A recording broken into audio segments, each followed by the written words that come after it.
Tes, tes.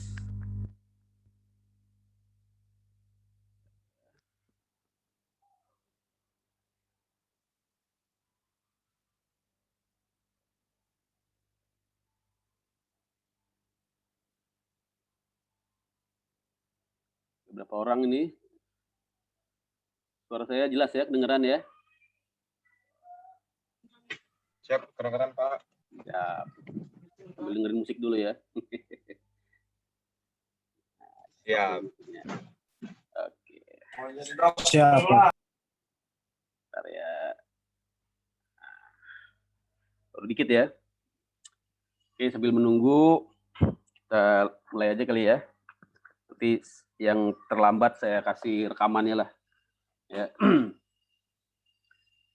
Kelas berapa nih? Berapa? A89 ya? A87. A87 ya. Oke. Total berapa mahasiswanya? 40.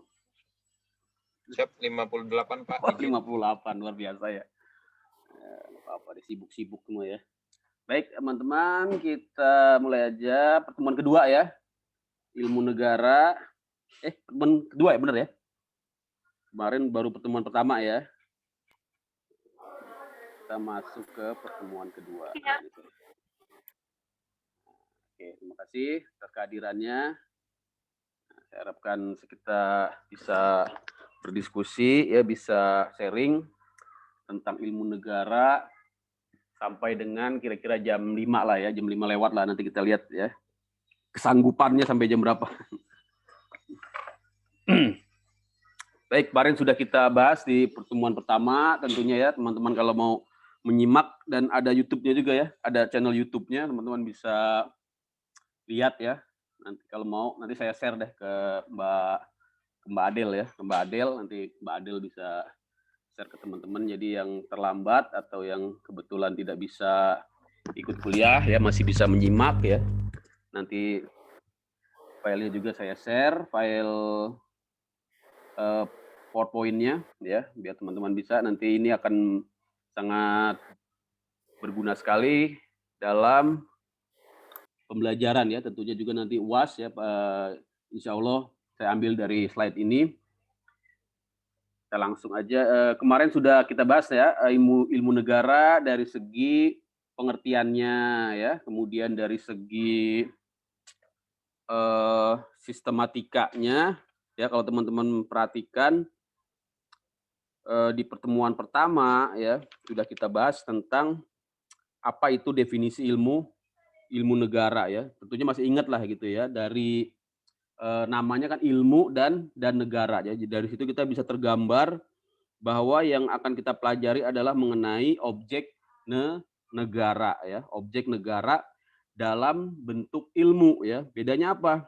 Ya, bedanya apa dengan negara tanpa ilmu? Maksudnya bahasan-bahasan negara yang di luar ilmu negara. Tentunya karena ini masuk ke dalam bahasan ilmu ya, tentunya sudah tersistematika ya, pengetahuan tentang ilmu berdasarkan sistematika ya, berdasarkan penelitian ya, penyelidikan ya, sehingga tersusunlah ya yang namanya ilmu negara. Nah, yang perlu teman-teman pahamin, ilmu negara ini ya memang diajarkan ya di Fakultas Hukum ya, termasuk di Sekolah Tinggi Ilmu Hukum ini, karena dia masuk ke dalam mata kuliah dasar ya, mata kuliah dasar keahlian hukum ya, MKDKH ya. Nah, diantaranya meliputi PIH ya kan, pengantar hukum ya, dan ilmu negara. Nah, ilmu negara sendiri ya itu sudah mulai diajarkan ya secara formil ya melalui sejak tahun 1983 ya. Pada saat itu dikeluarkan keputusan Dirjen Dikti ya, Departemen Pendidikan dan Kebudayaan. Nah, kemudian yang perlu teman-teman pahamin ya, di mana letak ilmu negara ini ya, kedudukan ilmu negara ya, kedudukan ilmu negara di dalam tata letak disiplin ilmu pengetahuan ya.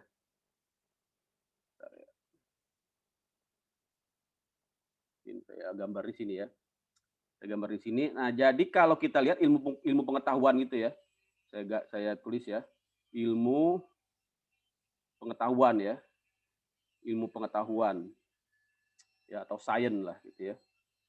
Itu ada dua kan, yaitu ilmu eksak ya. Eksak ya sorry ya. Eksakta lah gitu ya. Ilmu eksakta dan satu lagi ilmu sosial ya. Nah, ini ada dua. Nah, tentunya ilmu negara ya, ilmu negara ini ya kan masuk ke dalam ilmu sosial ya, masuk ke dalam ilmu sosial ya. Nah, bersamaan nanti dengan ya. Jadi kalau kita lihat kedudukannya ya, sorry.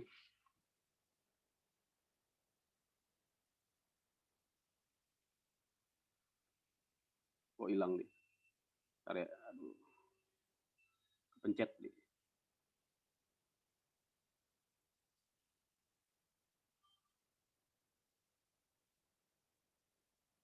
Ulang lagi. Share lagi, mana dia?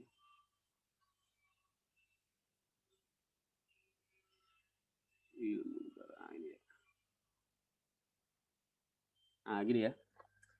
Jadi tadi dia masuk ke dalam disiplin ilmu apa? Ilmu sosial ya, sosial. Bersamaan atau terhimpun ya di dalam ilmu sosial itu ada ilmu hukum ya, ada ilmu hukum. Kemudian di situ juga ada ilmu politik ya. Kemudian juga ada ilmu ekonomi ya. Nanti dipelajari juga ya ilmu ekonomi. Kemudian juga ilmu psikologi. Nah, psikologi ya. Nah, salah satunya juga tadi ilmu negara ya, ilmu negara yang kita sedang pelajari ini. Nah, itu ya teman-teman ya. Jadi dia masuk ke dalam rumpun ilmu sosial ya bersama dengan ilmu-ilmu lainnya. Nah, kemudian untuk ilmu hukum sendiri ya ini ya, khusus ini ya. Kita adalah Fakultas Hukum ya atau Sekolah Tinggi Ilmu Hukum, kita akan mempelajari bidang hukum ya. Untuk hukum sendiri nanti ya yang seperti teman-teman pahamin itu akan dibagi menjadi dua ya, yaitu hukum publik ya dan hukum privat ya kan. Nah, ini ya. Nah, hukum publik sendiri ya, ini banyak sekali cabang-cabangnya nanti ya. Misalnya HTN ya, hukum tata negara. Nah, ini hukum publik yang berkaitan dengan negara ya, ada hukum tata negara ya, ada hukum ya administrasi negara ya atau HAN.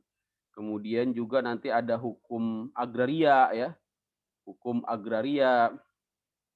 Kemudian ada hukum pajak ya, banyak sekali ya cabang-cabangnya. Kemudian ada hukum pidana tentunya ya, yang paling apa namanya yang paling populer lah ya di bidang hukum publik. Kemudian juga ada apalagi di bidang hukum publik selain hukum agraria, hukum administrasi, hukum pidana, hukum tata negara, hukum pajak, ya masih ada yang lain.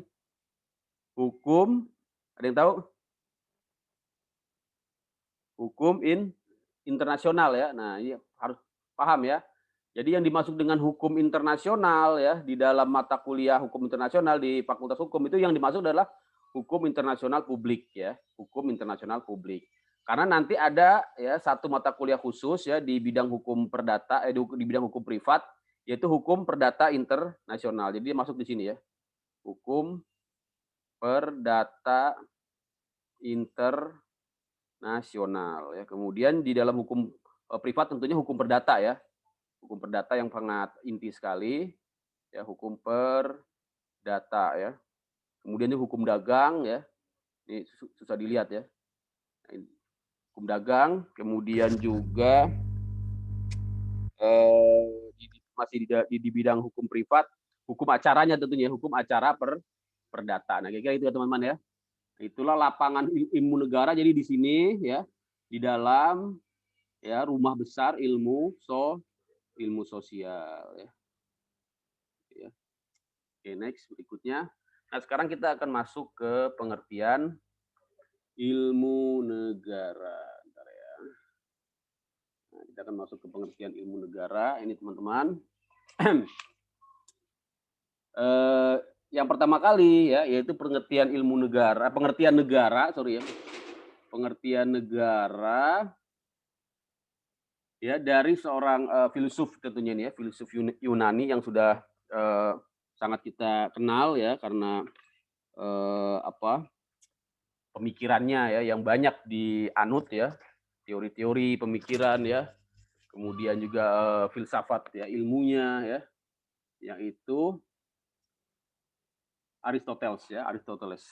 Nah, pada awal sekali ya, awal di era sebelum Masehi ya, dia mengatakan bahwa manusia itu adalah zon politikon ya. Nah, inilah awal mula ya pengertian negara ya. Karena apa?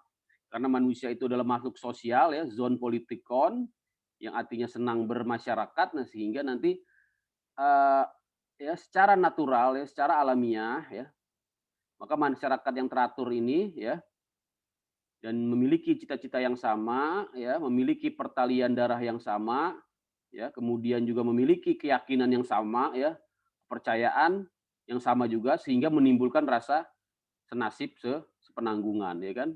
Timbul perasaan senasib dan perasaan senasib ini akhirnya mengkristalisasi menjadi sebuah bangsa. Nah, inilah ya definisi negara pertama kali ya. Jadi belum ya belum belum ada kata negara sebenarnya ya, belum ada kata negara karena pada saat itu ya negara identik dengan bangsa sebenarnya, nation ya, people ya.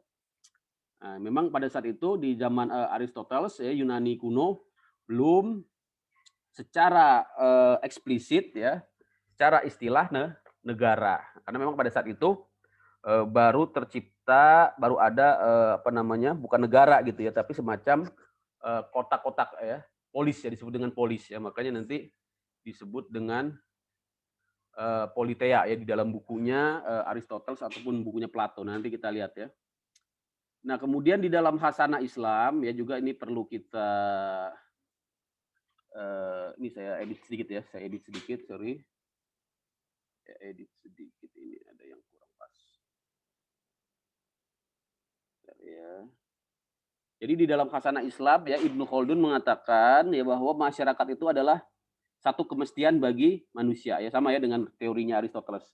Karena Tuhan menganugerahkan manusia ya sebagai ya senjata bagi manusia ya. Jadi maksudnya senjata ini alat gitu ya bagi manusia. Jadi masyarakat ya, keberadaan masyarakat ya komunitas ya merupakan senjata ya, maksudnya senjata ini adalah tools gitu ya atau sarana ya, sarana bagi manusia ya. Jadi itu sama ya dengan teorinya pendapatnya Aristoteles tadi ya. Sebentar saya ini dulu. Saya edit sebentar ya. Nah, yang benar gini. Nah, ini. Oke, saya ulang share lagi. Nah, oke ya. Jadi sebagai sarana lah ya, sarana bagi manusia ya. Begitu juga Plato ya. Plato juga di awal-awal peradaban Yunani ya, Yunani kuno juga mengatakan negara adalah satu tubuh yang senantiasa maju, berevolusi dan terdiri dari orang-orang. Ya itu ya teman-teman ya. Itu pengertian dari negara di zaman ya filsuf Yunani kuno ya. Mas ini jelas memang pada saat itu belum ya, belum mengatakan definisi negara ya, state ya atau ya negara ya, baru mengatakan sebagai sebuah bangsa ya, sebagai sebuah masyarakat ya. Nah, tapi memang di di masa Pluto juga sudah dikatakan negara adalah suatu tubuh ya, suatu tubuh ya. Jadi dianalogikan sebagai suatu tubuh yang senantiasa maju berevolusi terdiri dari orang-orang ya, teman-teman. Nah, berikutnya, nah ini yang sudah lebih advance ya, artinya sudah lebih apa namanya, sudah lebih maju ya definisi negara karena memang eh, apa dikeluarkan ya oleh tokoh-tokoh di abad pertengahan ini ya, di abad pertengahan. Misalnya Grotius ya, Grotius ini ya kalau teman-teman nanti terus mendalami ilmu hukum ya akan mendapatkan banyak sekali definisi-definisi, gagasan-gagasan dari tokoh Grotius ini ya di bidang ilmu hukum ya. Salah satunya di bidang ilmu negara, dia juga menyatakan bahwa negara adalah ibarat ya suatu perkakas yang tadi ya sama ya dengan pendapatnya Ibnu Khaldun ya ataupun tadi Aristoteles ya, perkakas yang dibikin manusia untuk melahirkan keberuntungan dan kesejahteraan. Nah, di sini sudah mulai ya dicantumkan ya, diungkapkan tujuan dari negara ya, yaitu untuk kesejahteraan umum ya, oleh Grotius di tahun 1500-an ya. Begitu juga Thomas Hobbes ya. Thomas Hobbes di tahun 1500-an juga ya, 1588 sampai dengan 1679 ya, menyatakan bahwa negara adalah suatu tubuh yang dibuat oleh orang ya. Orang banyak beramai-ramai yang masing-masing berjanji akan memakai ya, menjadi alat untuk keamanan dan perlindungan bagi negara. Jadi di sini sudah melengkapi lagi definisi-definisi yang lain, sudah ada tujuan keamanan dan tujuan perlindungan. Nah, ini harus dimaknai oleh kita semua ya di era abad kuno dan abad pertengahan ya sudah ada definisi-definisi yang sangat luhur ya dari negara ya, mulai dari proses terbentuknya negara sampai tujuannya ya, untuk kesejahteraan umum ya kan, untuk keberuntungan ya, untuk keamanan, untuk perlindungan. Nah, artinya ini memang sebuah cita-cita ya, sebuah ide ya dari definisi negara yang dikeluarkan ya tentunya oleh para tokoh-tokoh ini ya, yaitu sebuah ide-ide ya, ide-ide luhur, dan ini yang harus kita ingat ya, apalagi kita sebagai penegak hukum ya, sebagai aparatur negara ya, kita ingat ya tujuan negara itu dalam rangka ya hal-hal yang sangat luhur ini ya. Oke, next. Nah, melangkah ke era modern ya, misalnya di era Rousseau ini ya. Tahu Rousseau ini kan di masa Revolusi Prancis ya, di masa Revolusi Prancis. Tentunya dia sudah lebih melengkapi definisi negara ya dengan adanya memasukkan pengertian perserikatan ya. Jadi di sini beliau ya mendefinisikan negara itu sebagai sebuah perserikatan ya. Perserikatan siapa? Perserikatan dari rakyat ya. Bersama-sama ya untuk ya tujuan ini melindungi dan mempertahankan ya hak masing-masing diri ya. Jadi apa yang dipertahankan, apa yang dilindungi itu hak ya, tentunya hak masing-masing diri ya, hak individu, harta benda ya, dan anggota-anggotanya yang tetap hidup dan bebas merdeka. Jadi mempertahankan hak hidup dan mempertahankan hak merdeka. Nah, inilah fungsi negara yang dicita-citakan ya, yang digagas oleh Rousseau ya, kemudian juga Lodgeman juga di sini melengkapi lagi definisi negara ini dengan definisi yang sangat tentunya sangat bermanfaat sekali gitu ya untuk khasanah ilmu pengetahuan. Di antaranya mengatakan negara dianggap sebagai organisasi kemasyarakatan ya, ormas ya. Nah, ini ya. Jadi Bang, ormas-ormas itu nanti ya bisa berkembang menjadi negara ya, di awal era-era sebelum terjadinya negara ya, bermula dari ormas ya. Nah, ya. Kemudian memiliki satu tujuan ya, ormas ini memiliki satu tujuan ya kan. Nah, kemudian mengatur kekuasaan, nah, sehingga menimbulkan kekuasaan ya, untuk menyelenggarakan sesuatu masyarakat, sehingga menjadi sebuah masyarakat ya, menjadi sebuah masyarakat ya. Nah, kemudian timbul jabatan-jabatan dan lapangan kerja sehingga menimbulkan jabatan-jabatan. Ya, inilah ya pengertian negara ya sampai dengan definisinya Lodgeman ya, Rousseau ya, yang sudah melengkapi lagi definisi negara yang dikeluarkan oleh tokoh-tokoh di era kuno ya, dan juga di era abad pertengahan ya. Itu ya teman-teman ya. Sangat menarik sekali saya kira ya untuk menjadi bekal kita ya di dalam menganalisis definisi negara ya, ilmu negara. Nah, berikutnya sekarang kita masuk, tadi sudah ya definisi negara sampai dengan di era modern ya. Tadi diwakili oleh Rousseau. Dan kita sekarang melihat definisi negara dari segi bahasa ya, dari segi bahasa ya. Pertama dari Indonesia, di Indonesia tidak serta merta ya definisi negara itu hadir ya, di awal-awal dikatakan sebagai kerajaan ya, sebagai keraton ya, sebagai rakyat ya. Untuk di Arab sendiri dikatakan sebagai bahasa Arab ini ya, daulah ya. Di Jerman ya Staat ya, sorry, harusnya ada T sini ya, Staat ya. Kemudian state ya di Inggris ya, etat di Prancis, statum ya Latin, kemudian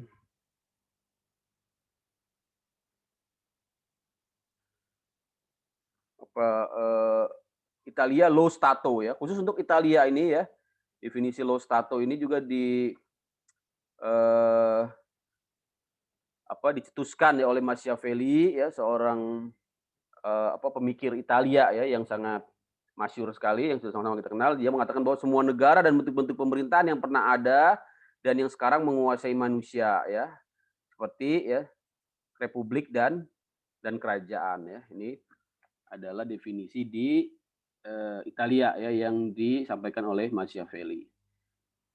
Saya kira itu ya. Kemudian berikutnya istilah negara ya, istilah negara. Nah, istilah negara ini ya diterima sebagai pengertian yang menunjukkan organisasi bangsa yang bersifat teritorial. Nah, ini ya teman-teman ya, teman-teman harus benar-benar pahamin ya. Di era sekarang ya, di era modern ini ya, di era kontemporer ya, tentunya ya definisi negara ini tidak terlepas ya dari organisasi bangsa ya. Jadi unsur-unsur organisasi bangsa bersifat teritorial, mempunyai kekuasaan tertinggi ya. Untuk menyelenggarakan kepentingan bersama. Jadi unsur-unsurnya ini ya, ingat ya. Nah, kemudian unsur-unsur itu kita lihat ya, akhirnya digunakan untuk menafsirkan ya kata atau istilah negara ya. Karena tadi kan ada unsur kekuasaan ya, ada unsur teritorial, ada unsur organisasi bangsa, ya ada unsur tujuan ya. Maka kita lihat di sini, maka nanti menurut Apeldoorn ya, ini Apeldoorn teman-teman ya, ingat ya. Van Apeldoorn ya, Van Apeldoorn ya. Beliau ini, bentar ya. Van Apeldoorn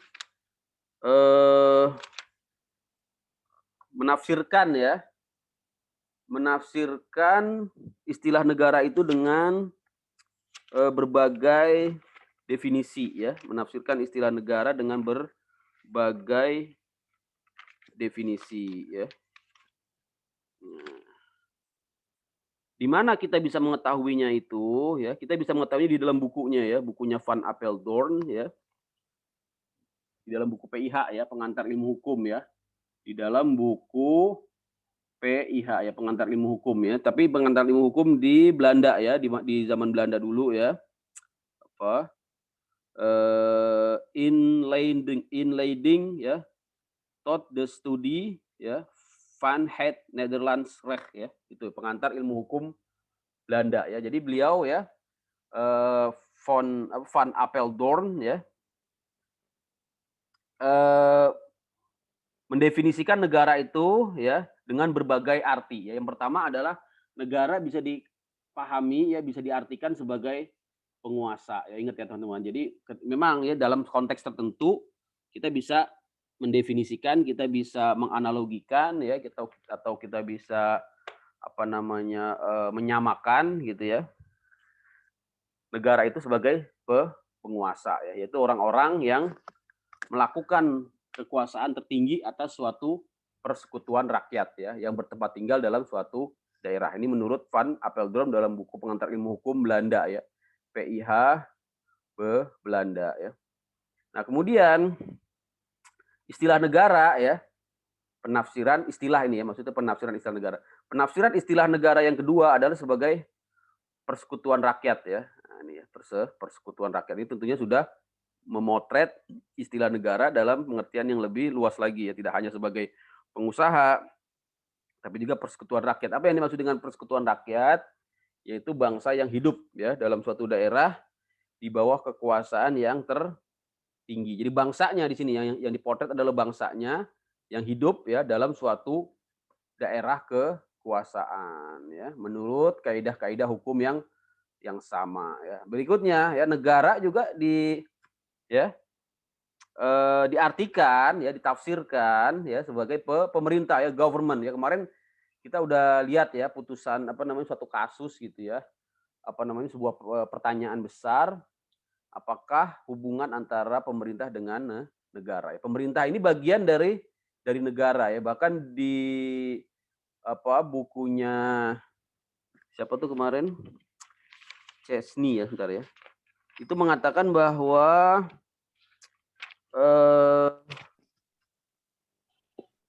bukunya siapa? Edward McChesney ya, Edward McChesney ya. Nanti teman-teman cari ya. Di bukunya Edward McChesney ya. Edward, ini saya catat ya. Ya, Chesney ya. Nah, Edward McChesney ya.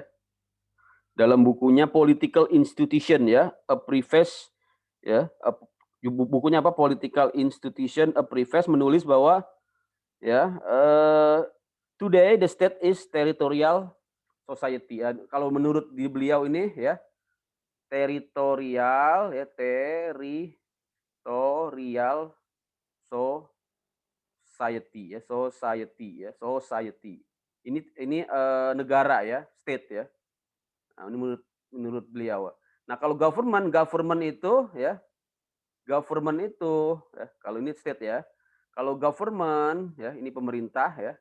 Government itu dalam konteks Edward McChesney di dalam bukunya tadi adalah sebagai agent ya, sebagai agent of ya representative, sebagai perwakilan ya, agent of representative dari negara. Itulah salah satu definisi ya, salah satu pengetahuan dasar ya untuk teman-teman nanti bisa menjawab berbagai pertanyaan terkait dengan penafsiran negara ya, kemudian artinya kaitannya dengan pemerintah ya. Nah, kemudian teman-teman ya masih terkait dengan definisi negara apa namanya? Arti negara, penafsiran istilah negara berikutnya dikatakan sebagai wilayah ya, teritori ya. Sama ini seperti teorinya Edward ya, McChesney ya. Sama dengan teorinya von Apeldoorn ini ya. Salah satunya mengatakan negara itu sebagai suatu wilayah ya, yaitu suatu daerah, teritori di mana diam sebuah bangsa di bawah kekuasaan tertinggi. Nah, berikutnya ini mungkin yang cukup apa namanya, yang agak jarang kita dengar ya. Di negara juga diistilahkan sebagai kas ya, anggaran ya, fiskus ya. Jadi harta ya, aset, ya, harta yang dipegang oleh penguasa untuk kepentingan umum ya, tanah-tanah negara ya, badan-badan usaha milik negara ya, anggaran pendapatan negara itu dikatakan juga sebagai definisi negara ya, salah satunya juga ditafsirkan sebagai harta kas ya, atau fiskal atau fiskus. Fiskus itu pemungut ya, pemungut pajak sebenarnya ya. Jadi memang ya pajak itu merepresentasikan dari kekayaan negara ya. Baik ya. Sampai sini bisa jelas ya, berarti intinya sih banyak yang harus teman-teman pahamin tentang definisi negara ya. Kemudian juga tentang apa tadi definisi negara dari berbagai pendapat para tokoh ya, mulai dari zaman Aristoteles ya sampai dengan terakhir di era modern ya, yaitu pendapatnya Rousseau, pendapatnya Hobbes, Rousseau tadi ya, yang sudah mengeluarkan definisi yang lebih advance ya, yang lebih apa namanya, yang lebih terstruktur ya, yang lebih sistematis. Ini ya tadi ya. Lodgeman. Berikutnya, nah ini yang sangat penting sekali ya teman-teman. Jadi mungkin yang akan banyak kita gali ya dari ilmu negara ini adalah definisi negara dalam arti formil ya, dalam arti formil. Ya. Tadi sudah kita bahas ya definisi negara dalam arti dalam pengertian para tokoh ya, para pakar ya, para filsuf ya. Nah, sekarang dalam arti formil ya.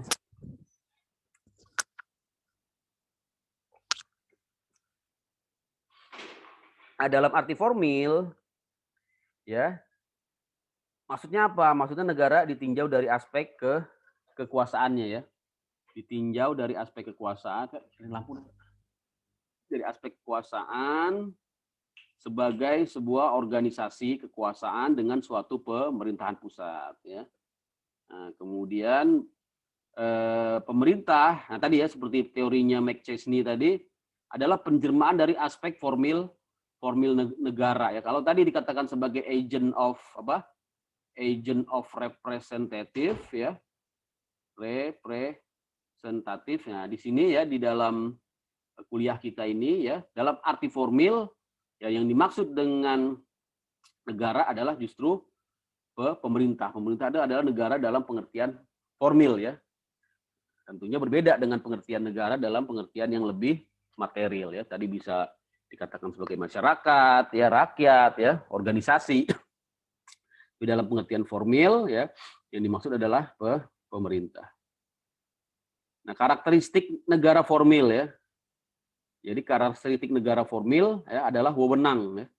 Adanya wewenang pemerintah untuk menjalankan paksaan fisik secara legal. Nah, ini teman-teman ya. Ini yang menjadi tolok ukur ya, kriteria ya, karakteristik dari negara formil. Adanya ya kewenangan untuk menjalankan paksaan fisik secara legal. Jadi satu-satunya ya institusi yang berwenang ya untuk menjalankan paksaan fisik. Paksaan fisik itu maksudnya apa ya? Maksudnya menahan ya seperti yang para penegak hukum bisa lakukan gitu ya.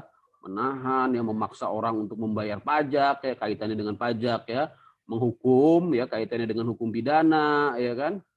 Nah, itu dapat dilaksanakan secara legal hanya oleh ya institusi yang namanya negara ya dalam pengertian negara secara formil. Nah, itu ya itu sudah ada dapat kita pahami di dalam materi kuliah kita kali ini ya.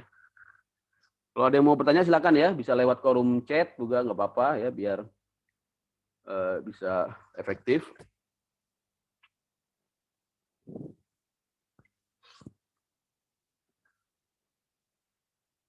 Nah, berikutnya dalam arti material tadi, dalam arti formil ya.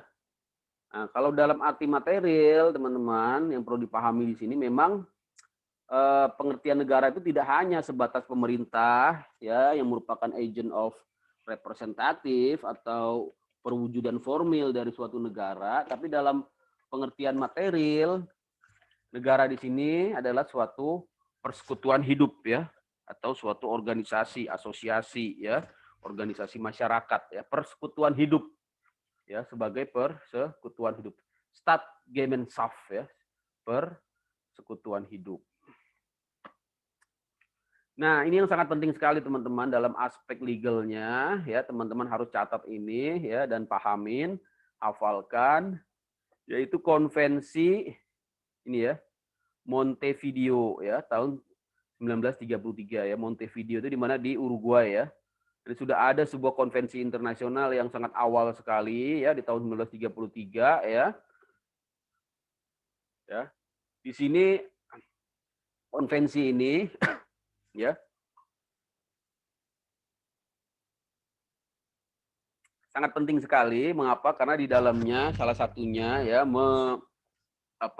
mengatur ya, bukan mengatur sebenarnya ya. Menyepakati lah ya, karena ini konvensi internasional artinya hukum internasional ya. Walaupun dia dikatakan hukum internasional tapi sebenarnya ya pada saat itu ya lebih kepada sebuah kristalisasi lah ya.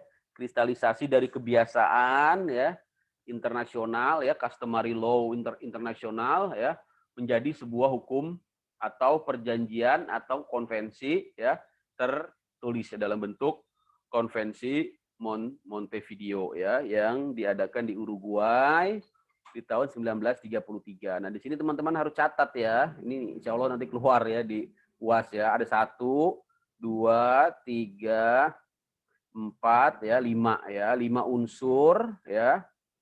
5 unsur ya yang membentuk negara. Jadi kelima unsurnya ini harus ada ya. Yang pertama adanya penghuni ya, penghuni. Penghuni itu bisa rakyat, ya, bisa penduduk dan juga bisa warga negara. Jadi yang mendiami, ya, yang ada, yang tinggal, ya. Nanti kita akan lihat definisinya dan itu memang bermacam-macam dan juga nanti akan terkait dengan berbagai aspek hukum, ya, misalnya terkait dengan hukum hukum imigrasi, ya, terkait dengan hukum imigrasi, ya, kemudian juga nanti terkait dengan hukum pajak, ya. Nah, kemudian juga kaitannya dengan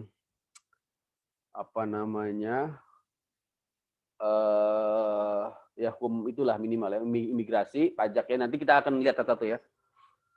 Kemudian kaitan dengan wilayah. Nah, ya, harus ada wilayah. Ini nanti kita akan lihat ya, mulai dari hukum laut ya, maka kita akan bicara tentang hukum laut kalau wilayahnya wilayah laut ya. Bisa juga wilayah darat tentunya ya.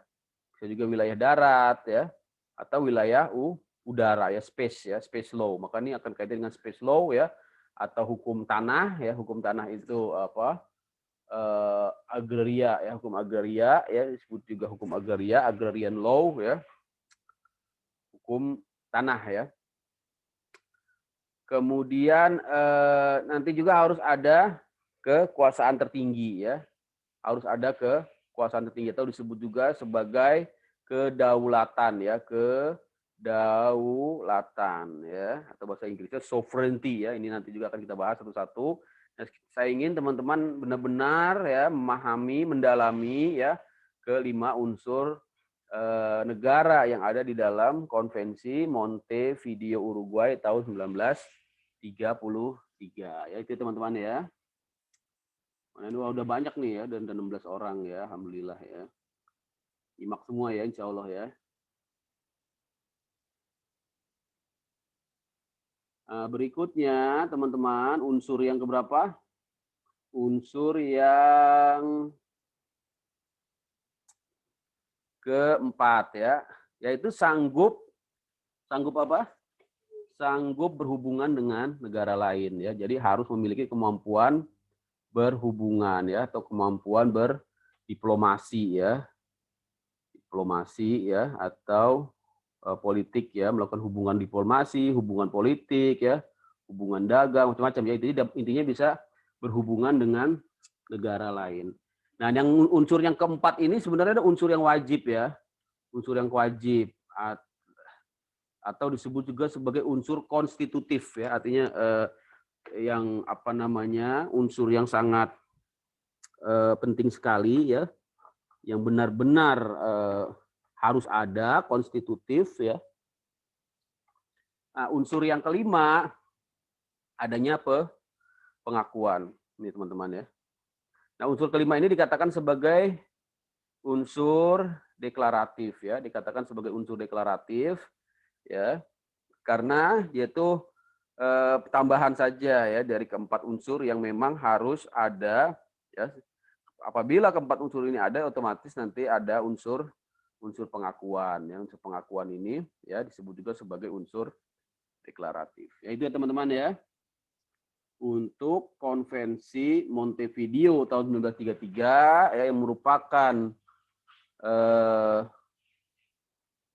pertama kali ya dikodifikasi ya, atau dibuat hukum tertulisnya dalam bentuk hukum konvensi internasional tentang unsur-unsur negara. Ya, jadi ini kita kembali bahas lagi. Jadi menurut unsur konstitutifnya, maksudnya apa tadi? Dipandang satu kesatuan politik yang konkret ya, atau negara in concreto ya. Jadi secara ya konkret ya, secara de facto ya, dapat dikatakan negara apabila sudah memenuhi unsur konstitutifnya. Tadi ada 4 ya, itu adanya penduduk, adanya apa lagi?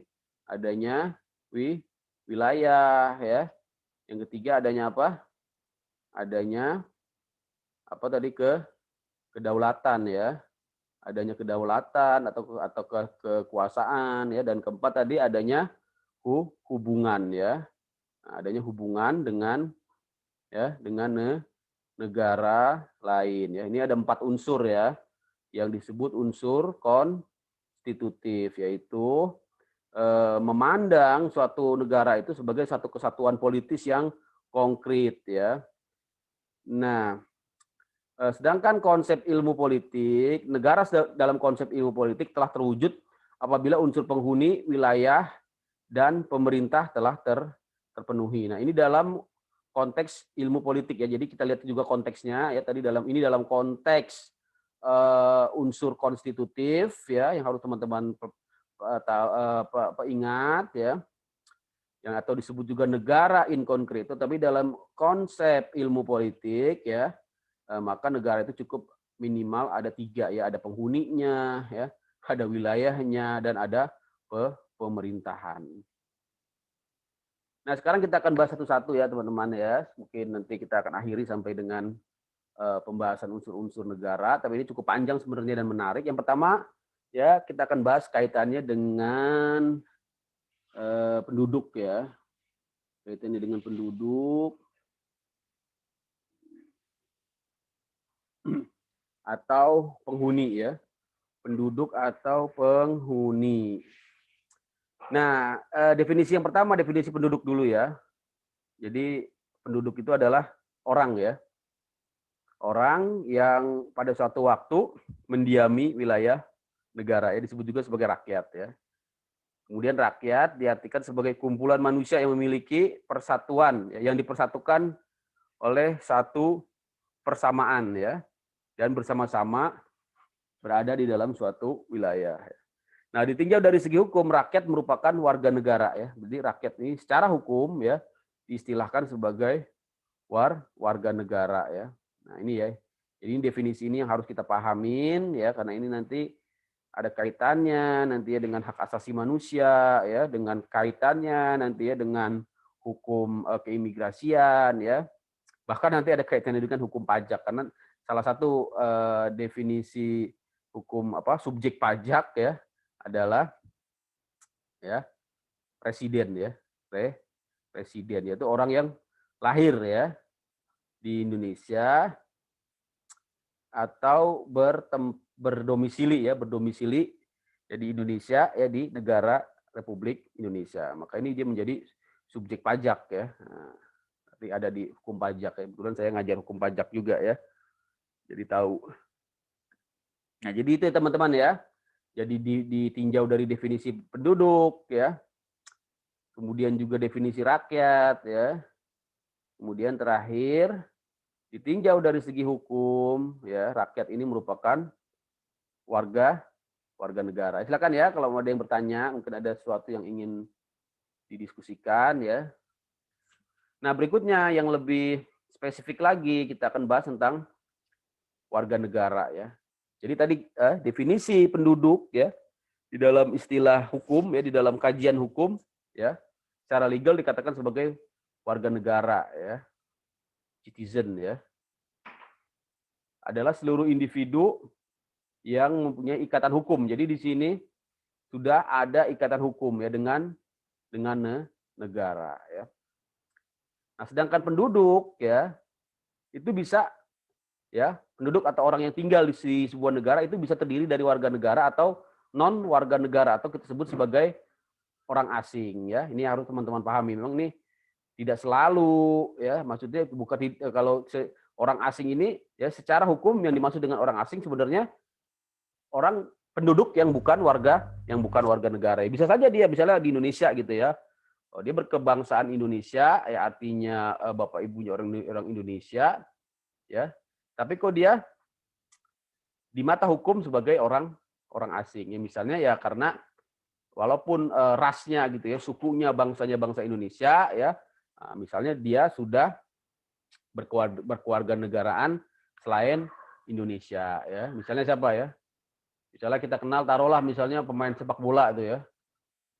Pemain sepak bola, warga negara, dia sudah tinggal di Indonesia, banyak kan? Misalnya siapa ya?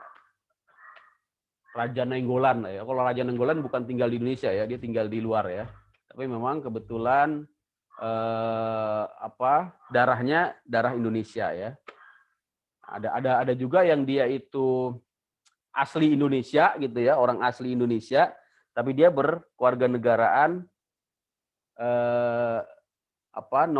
non warga negara ya. Ada yang bisa sebutkan siapa contohnya ya?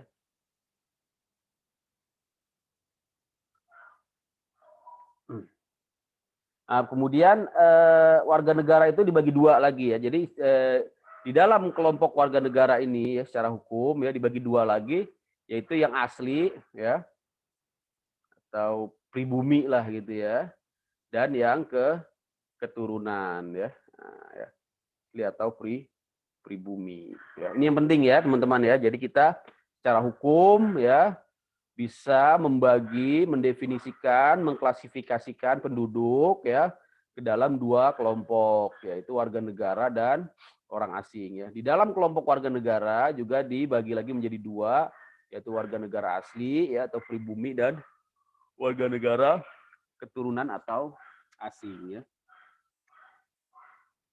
Jelas ya sampai sini ya?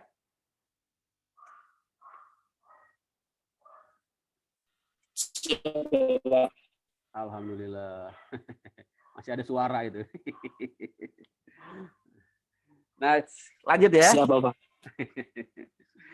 Rofinaldo ya, Rofinaldo. Ini warga negara mana nih? Uruguay ya, Uruguay apa? Siap WNI, Bapak. Hah? WNI, siap. Kirain saudaranya Ronaldo ini. Ya. Siap. Ronaldo dari mana lo Ronaldo? Dari ini ya. Siap. Dari apa tuh? Siap dari Uruguay. Asalnya dari Bekasi, Pak. Oh, dari Bekasi. Oke, siap ya. Lanjut ya. Maksudnya saya, Pak. Oh iya, Rofinaldo dari Bekasi. Siap. Oke. Siap. Oh, ini jauh ya dari planet Bekasi ya. Iya, Pak. Oke, lanjut ya. Nah, itu teman-teman ya. Jadi kita bahas tentang warga negara, tentang penduduk ya, biar kita jelas. Tadi ya bisa mendefinisikan, kemudian kita bisa membagi-bagi unsur-unsur di dalam suatu negara. Nah, sekarang kita lihat ya kriteria ya warga negara. Bagaimana orang ya bisa masuk menjadi sebuah warga negara. Nah, di dalam ilmu negara ya teman-teman harus paham ada dua cara ya. Yang pertama dengan cara kelahiran ya. Dengan cara kelahiran ya. Kemudian cara yang kedua dengan naturalisasi ya. Kelahiran ada dua ya. Dia lahir karena kebangsaan, karena darah ya. Dan juga lahir karena tempat kelahiran. Ini secara ilmu negara ya. Nah, sekarang masing-masing negara ya tentunya berbeda-beda cara pengakuan kewarganegaraannya. Untuk Indonesia ya, tapi nanti silakan di cross check lagi ya. Ini mungkin teman-teman imigrasi yang paling paham ini ya. Mungkin dilihat di undang-undang imigrasi. Tapi secara umum ya di dalam ranah ilmu negara, ya inilah yang menjadikan peristiwa-peristiwa hukum yang menjadikan seseorang masuk ke dalam kriteria warga negara. Misalnya peristiwa kelahiran ya. Peristiwa kelahiran ini ketika dia lahir di suatu daerah, walaupun dia bukan berdarah ya asli bangsa ya atau suku ya atau rakyat dari negara tersebut, dia bisa saja menjadi warga negara yang bersangkutan ya, dia mendapatkan kewarganegaraan di situ ya. Dan juga bisa secara ius soli ya, ius soli ini dengan menurut tempat kelahirannya. Kalau tadi ius sanguinis menurut darahnya, tidak peduli dia lahirnya di daerah mana, selama dia memiliki darah keturunan asli suatu bangsa yang menghuni suatu negara, maka dia menjadi kriteria warga negara tersebut. Nah, inilah nanti akan yang menimbulkan konflik ya, akan ada konflik antara asas ius sanguinis yang apa tadi ius sanguinis itu bermadzhab berpatokan kepada darah ya, ius sanguinis ini ya kepada darah, maksudnya kepada keturunan ya, darah ya. Sedangkan ius soli kepada wilayah ya.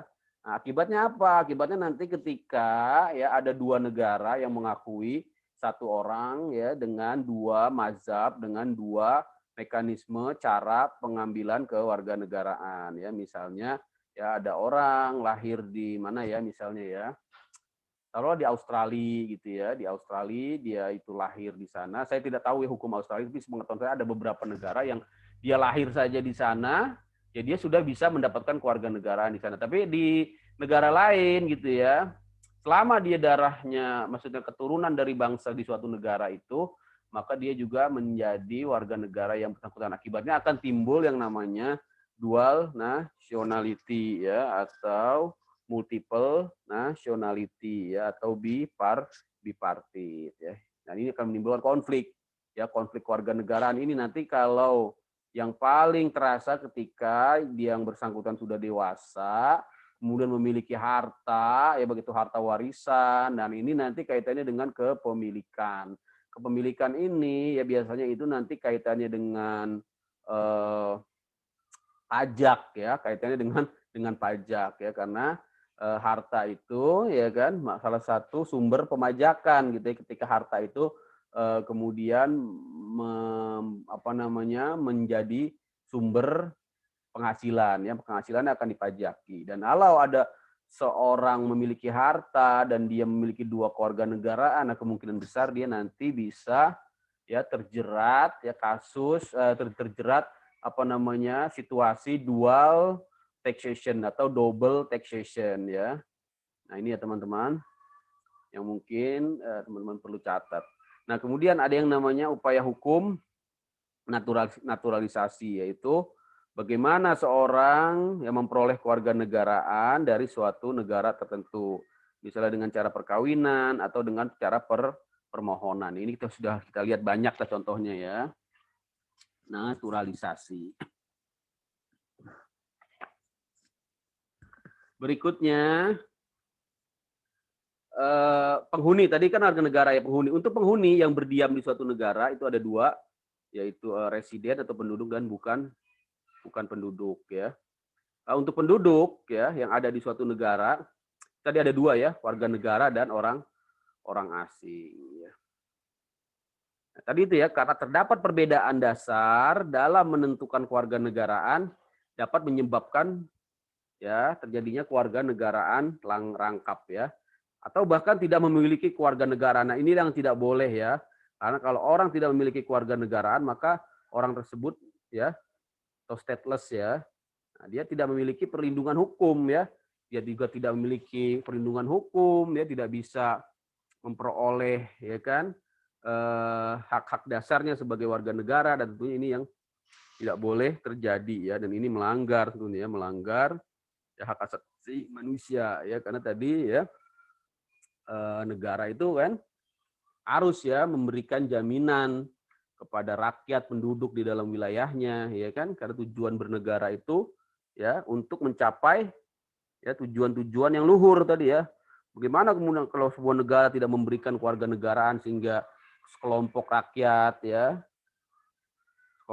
tidak memiliki kewarganegaraan, tidak bisa mengakses ya layanan-layanan publik ya, pendidikan ya, kesehatan ya, mencari pekerjaan. Nah, ini kan terjadi ya. Bahkan dulu di Indonesia sempat ya ada satu, tapi di masa lalu ya, di masa Orde Baru kalau tidak salah ya, di masa Orde Baru ya, karena suatu peristiwa politik gitu ya, akhirnya ada kelompok masyarakat yang tidak memiliki kewarganegaraan sehingga dia kesulitan di dalam mengakses layanan-layanan publik ya. Di situasi terkini kita juga misalnya dapati situasi di Rohingya ya, bagaimana pemerintah ya Myanmar tidak ya memberikan kewarganegaraan ya kepada etnis Rohingya. Tentunya ini sudah masuk ke dalam ranah hukum internasional yang nanti kita akan banyak bersentuhan dengan hukum internasional, karena di situ sudah ada pelanggaran negara ya kaitannya dengan penjaminan hak-hak asasi ya atas masyarakat rakyat yang harusnya bisa dilindungi. Itu ya teman-teman ya.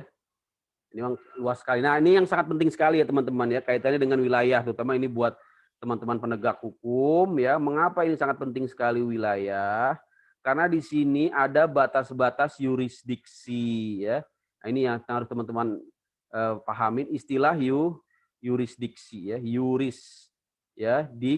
yurisdiksi ya. Yurisdiksi ini yuris dan diksi, ya, pilihan hukum ya atau kewenangan ya. Atau kewenangan ya. Nah, di mana negara memiliki kewenangan untuk menjalankan atau menegakkan hukumnya di dalam ya wilayah itu. Nah, ini kalau wilayahnya darat semua ya, perbatasannya darat semua, ini clear ya, dan ini menjadi hal yang tidak bermasalah karena sudah jelas kalau perbatasan darat biasanya ya, ada patoknya ya kan, ada garis batasnya ya, baik itu garis batas buatan maupun garis batas alam ya. Tapi nanti kalau kaitannya perbatasannya laut, nah ini yang akan banyak menimbulkan konflik yang sampai saat ini pun kita sering dengar ya, konflik misalnya di Laut Cina Selatan ya atau Laut Natuna ya. Nah, kenapa bisa terjadi begitu ya? Karena memang ya ada ya pengaturan dan di dalam hukum internasional yang sebenarnya sudah jelas, tetapi karena hukum internasional itu sifatnya ditegakkan oleh masing-masing negara, nah ada negara-negara tertentu ya yang dia itu memiliki penafsiran-penafsiran tersendiri tentang hukum internasional di bidang hukum laut. Nanti kita akan masuk ke sana ya teman-teman. Nah, ini sebagai pembuka aja, nanti teman-teman mahasiswa ya akan lebih jelas di kuliah hukum internasional. Nah, kita akan lihat di sini contohnya ya. Jadi untuk wilayah negara itu ada 3 ya. Ada wilayah darat ya kan, Indonesia misalnya ya, wilayah daratnya pulau, misalnya Pulau Jawa ya, Pulau Sumatera, Kalimantan. Nah, kemudian ada wilayah laut ya, atau disebut juga dengan laut teritorial. Nah, inilah yang kita miliki yang sangat luas sekali, bahkan lebih luas dari wilayah daratan ya, kalau tidak salah sampai 2 kali atau 3 kali ya. Berapa kali itu saya lupa ya, lebih luas daripada daratannya ya di Indonesia ini. Nah, ternyata tidak hanya wilayah darat dan wilayah laut, juga ada wilayah udara ya. Dan wilayah udara ini ya teman-teman ya, berdasarkan hukum internasional dan berdasarkan ilmu hukum ya, mengandung asas tidak terbatas ya, sampai tinggi tidak terbatas, disebut dengan asas usque ad colum ya. Jadi wilayah kekuasaan kewenangan yurisdiksi kita ya, termasuk semua negara itu untuk wilayah udara tidak terbatas ya, tapi ini adalah yang disebut dengan fiksi ya, fiksi hukum ya, atau teori hukum, karena pada kenyataannya ya hanya negara-negara tertentu saja yang memiliki kekuasaan ya di atas langit yang tidak terbatas itu, yaitu negara-negara yang tentunya memiliki teknologi. Dan ternyata ya kan, negara-negara yang memiliki teknologi, misalnya memiliki pesawat ulang-alik ya, memiliki satelit ya, memiliki stasiun antariksa, itu pun ternyata ya tidak jelas ya kan, dia ada di wilayah mana ya. Nah, sehingga ini menjadi semacam fiksi hukum aja, pada faktanya ya tidak bisa ditegakkan ya. Tapi sekarang kan sudah ada yang namanya konvensi hukum laut hukum space law ya. Nah, itu nanti akan negara-negara terutama yang berkepentingan di antariksa ya akan bersepakat di dalam space law, konvensi hukum antariksa ya. Ini sebagai ini aja ya, sebagai gambaran saja ya, pengetahuan awal untuk teman-teman nanti kalau mau mendalami tentang space law ya, space law ya, hukum antariksa ya, hukum angkasa. Nah, kemudian tadi ya seperti saya sampaikan, batas daratan ini sudah jelas ditentukan dengan perbatasan ya, perjanjian perbatasan dengan negara tetangga ya. Contohnya adalah perbatasan antara Amerika ya dengan Meksiko, ini menggunakan batas yang dibuat ya. Jadi ada batas yang dibuat, ada juga batas yang berdasarkan ciri-ciri alamiah. Kalau Meksiko dengan Amerika ini pakai tembok ya, ke tembok yang tinggi sekali ya. Juga ada juga yang berbatasan dengan ciri-ciri alamiah sungai ya misalnya ya. Nah, ini teman-teman yang sangat penting sekali, yang mungkin nanti akan jadi penutup kuliah kita yang kedua ini, kaitannya dengan laut wilayah. Nah, ini mungkin teman-teman nanti dalami di UNCLOS ya, Hukum Laut Internasional, United Nation Convention Law of the Sea ya. Nah, ini teman-teman dalamin. Nah, ini sebagai pengantar aja bahwa dulu ya wilayah laut kita itu hanya sejauh 3 mil ya. Jadi pendek sekali 3 mil itu kan 1 mil ya. Ini milnya mil laut ya. Nautical mile, nautical mile ya. Nautical mile atau mil laut ya, disebut juga mil laut. Nah, itu sangat kecil sekali ya. Hanya 1,8 kilometer ini ya. Kalau 3 milnya berarti kan cuma ya nggak sampai 6 ya. Nggak sampai 6 ya. Nggak sampai 6 kilometer ya, mungkin sekitar 5 ya. Hanya sekitar 5 kilometeran dari darat. Sehingga akibatnya di wilayah negara Indonesia, negara-negara kepulauan seperti Indonesia, ya maka di dalam ya lautnya, di dalam wilayahnya ada perairan bebas ya. Lautan bebas, mare liberum ya.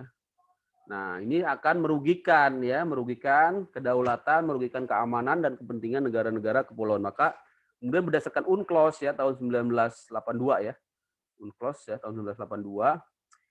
Yang sebenarnya UNCLOS ini adalah ya perjuangan bangsa Indonesia ya. UNCLOS ini adalah perjuangan bangsa Indonesia yang melalui deklarasi Juanda ya kan.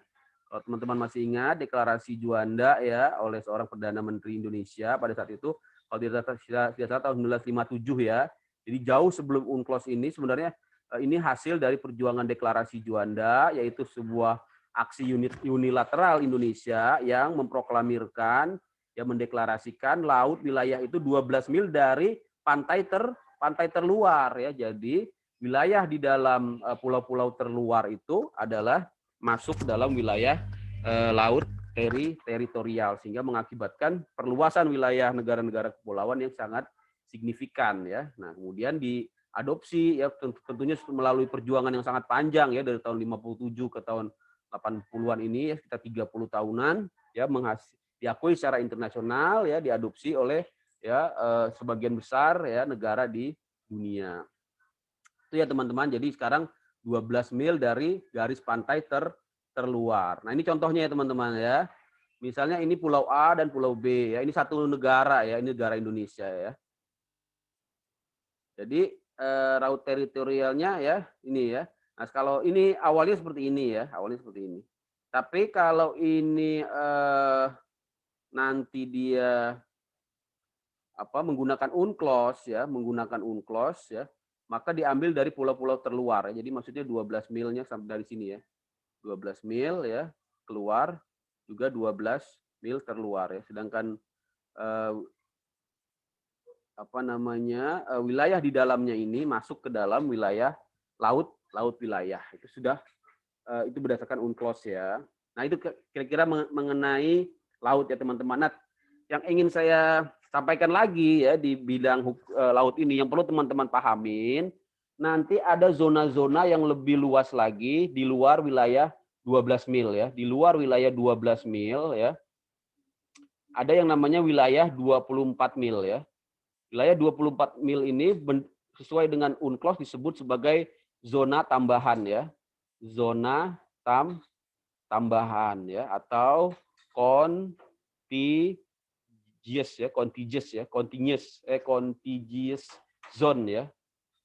Contiguous zone atau zona tambahan itu adalah wilayah di luar laut teritorial sebenarnya ya. Jadi 12 mil tambah 12 mil yaitu 24 mil. Tujuannya untuk menegakkan atau mencegah ya tindak pidana ataupun tindak pelanggaran di bidang hukum imigrasi ya. Jadi wilayah 24 mil ini ya, ini adalah kewenangannya imigrasi ya, customs ya, atau kepabeanan, dan juga sanitarian law atau karantina ya, karantina ya, kuarantin ya. Jadi disebut juga CIQ ya. Nah, ini berdasarkan UNCLOS. Nah, kemudian ya kalau teman-teman dalami lagi, ada wilayah untuk termasuk Indonesia yang sampai dengan 300 mil ya. 200 ya. Sampai dengan 200 mil ya. Nah, itu disebut dengan zona ekonomi eksklusif. Nah, di zona ekonomi eksklusif kewenangan negara itu sangat terbatas kepada apa? Ya, di zona ekonomi eksklusif ini terbatas pada eksplorasi ya, eksplorasi dan eksploitasi ya, eksploitasi dan eksplorasi ya, sumber daya alam. Itu ya teman-teman ya. Nah, jadi kalau di wilayah 200 mil ini sudah tidak berlaku lagi hukum publik, ya, hukum pidana, KUHP, ya. Nah, makanya di sini yang berlaku adalah ya hanya pemanfaatan sumber daya alam. Makanya di sini kewenangannya KKP sebenarnya ini teman-teman ya, Kementerian Kelautan misalnya untuk membasmi untuk menegakkan hukum fishery ya, hukum laut ya terkait dengan illegal fishing ya bisa di sini. Tapi di sini pun ya berdasarkan UNCLOS ya dan juga konvensi-konvensi internasional, aparat keamanan ya diizinkan untuk memberantas yang namanya ya TNOC ya, TNOC, Transnational Organized Crime ya. Seperti misalnya terorisme ya, teroris, kemudian juga drugs ya, obat-obatan ya, kemudian ilegal people smuggling ya, penyelundupan orang ya, people smuggling. Ini boleh ya dilakukan penegakan hukum sampai ke wilayah zona ekonomi eksklusif, bahkan sampai ke wilayah laut bebas ya, atau free sea, high sea ya. Nah, kemudian di luar wilayah 200 mil kita juga memiliki zona tambahan lagi ya, yang disebut dengan wilayah ya 350 mil ya. 350 mil ya, luas sekali, disebut dengan landas kontinen. Jadi landas kontinen ini ya, landas kontinen ini perpanjangan dari zona ekonomi eksklusif ya sejauh 350 nautical mile, di mana Indonesia berwenang ya, memiliki yurisdiksi untuk melakukan eksploitasi dan eksplorasi. Nah, yang perlu teman-teman pahamin ya, negara pulau seperti Indonesia di sini harus menjamin yang namanya hak lintas damai ya. Jadi kalau ada kapal lewat ya, ada kapal ya, ini kapal ya, nah, ya kurang panjang ya, gini ya, lewat, ini dijamin yang namanya hak lintas damai atau innocent passage ya. Jadi tidak boleh diganggu ya, tidak boleh dihentikan ya, tidak boleh diintervensi ya selama dia melakukan innocent passage ya. Innocent passage ini ada syarat-syaratnya ya, misalnya tidak boleh berhenti-berhenti kapalnya, tidak boleh muter-muter, tidak boleh mancing, tidak boleh melakukan propaganda ya, tidak boleh melakukan latihan perang ya, tidak boleh menyiarkan siaran radio, banyak sekali ya, ada sekitar 11 kalau tidak salah ya, larangan-larangan yang ada di UNCLOS. Nah, itu harus teman-teman pahamin sebagai penegak hukum ya, terutama nanti yang mungkin bertugas di laut. Jadi ada hak lintas damai yang harus dijamin berdasarkan hukum internasional terhadap kapal-kapal yang melintas di perairan baik laut teritorial maupun laut pedalaman ya dari sebuah negara kepulauan seperti Indonesia. Tapi dengan syarat-syarat tertentu. Kalau sudah dilanggar, maka innocent passage-nya ini menjadi hilang ya, hak innocent passage dari kapal-kapal asing ini hilang, maka ya berlaku hukum negara yang bersangkutan. Nah, itu teman-teman ya. Nanti ya, teman-teman catat, kalau ada pertanyaan silakan. Saya kira ini menarik sebenarnya ya untuk para penegak hukum ya. Terakhir mungkin pemerintah. Nah, ini yang ingin saya sampaikan teman-teman, kaitan dengan pemerintah merupakan unsur yang sangat penting dari suatu negara. Yang tadi saya sampaikan ya, pemerintah itu sebagai bentuk formil ya dari negara. Pemerintah juga dikatakan sebagai agent of representative ya, perwakilan dari suatu negara. Nah, adanya pemerintahan yang berkuasa terhadap suatu wilayah dan segenap rakyat merupakan syarat mutlak ya. Jadi syarat mutlak. Ya. Yang kedua, ya, kekuasaan pemerintah disebut sebagai kedaulatan. Ya, artinya kekuasaan tertinggi dalam suatu negara yang berlaku ya. Perlu teman-teman ingat ya, dalam konteks hukum laut ya ada istilahnya sovereignty ya. Sovereignty ya, dan ada istilahnya jurisdiction ya. Jadi ada istilahnya kedaulatan, ada istilahnya jurisdiksi. Kalau sovereignty ini adalah kedaulatan mutlak ya, bersifat mutlak, artinya sama kekuasaan negara ya dengan di darat ya. Seperti itulah ya, walaupun dia di laut, tentunya sepanjang tadi wilayah seluas 12 nautical mile dari pantai, garis pantai terluar ya. Tapi kalau di luar itu bukan sovereignty lagi istilahnya, tapi yurisdiksi ya. Artinya kewenangan di bidang-bidang tertentu ya, tergantung pada lapisan ataupun zona wilayah lautnya ya. Tadi ada yang ya kan, ada yang 24 mil, ini kewenangannya di bidang CIQ tadi ya, Custom, Immigration and Quarantine. Sekarang ditambah lagi ya, Custom, Immigration, Quarantine, ada lagi keamanan ya, S ya, safety ya. Nah, ini kewenangannya Bakamla ya, apa namanya, Coast Guard ya, Coast Guard ya. Jadi Custom, Immigration, dan memang di sini tidak apa namanya, sudah di luar daripada ya batas wilayah laut teritorial yang 12 mil. Kemudian ada wilayah tadi wilayah 200 mil ya, ingat ya, zona ekonomi eksklusif ya. Kemudian 350 mil ya, landas kontinen ya, landas kontinen ya, atau continental shelf ya. Nah, kemudian sesudah itu adalah laut lepas ya, laut lepas ya, atau high sea. Nah, laut lepas ini ya bukan berarti sama sekali tidak ada hukum di sini. Di sini berlaku hukum internasional ya, berlaku hukum internasional. Misalnya apa hukum internasional yang berlaku di sini ya? Hukum anti terorisme ya. Jadi kalau ada kegiatan terorisme di situ ya, siapapun negara pantai bisa melakukan ya pencegahan dan penindakan. Kemudian anti smuggling ya. Nah, ya, kemudian juga drug apa namanya? Termasuk penyalahgunaan obat di sini juga ya. Kemudian juga perlindungan kelestarian ya, sumber daya alam ya yang ada di laut wilayah internasional. Ini nanti ada suatu badan ya yang disebut dengan Badan Otorita ya Laut Lepas ya. Nah, badan ini dikelola dibentuk oleh kalau tidak salah dibentuk oleh UN ya, oleh United Nations, dan ini nanti memberikan royalti apa namanya, mengutip semacam pungutan ya kepada negara-negara yang melakukan eksplorasi dan eksploitasi di wilayah laut lepas atau laut internasional. Jadi dia memberikan kontribusi ke sini dalam bentuk royalti ya, dalam bentuk royalti atau pungutan lah ya kepada Badan Otorita Laut Lepas untuk ya dilakukan nanti dalam rangka upaya penyelamatan sumber daya alam yang ada di laut lepas. Baik, saya kira itu ya teman-teman ya. Saya kira itu untuk mata kuliah ini sudah banyak sekali kita bahas tentang negara, unsur-unsur negara, ya pengertian negara, mulai dari Aristoteles tadi ya, mulai dari apa tadi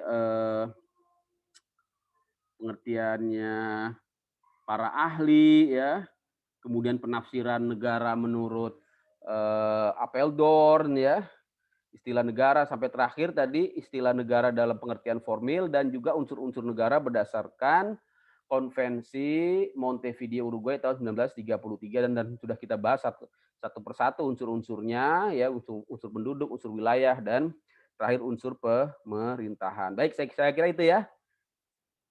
Ini ada beberapa orang yang hadir. Nah, kita capture dulu ya.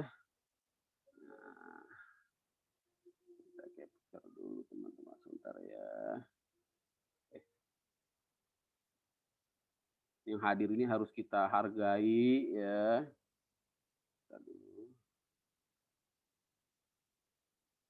Harus kita apa? Harus kita sehat semua nih ya. 20 nih. Wah. Siap-siap Bapak. Alhamdulillah ya. Semangat ya kuliahnya. Calon-calon sarjana lah ini ya, perwira-perwira semua nanti ya. Amin Pak. Amin.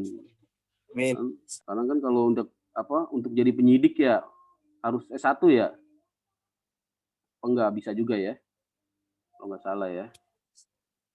Oke. Siap. Ya. Share dulu. Saya print screen. 1, 2, 3, 4, 5, 6, 7, 8, 9, 10. Bentar. Print screen. Taruh di sini. Bentar ya. Oke, terima kasih ya. Sudah hadir semuanya, sudah masuk ini sampai dengan siapa ini, Charles ya. Charles Bronson 20 bukan masuk. Charles Bronson. Sebentar.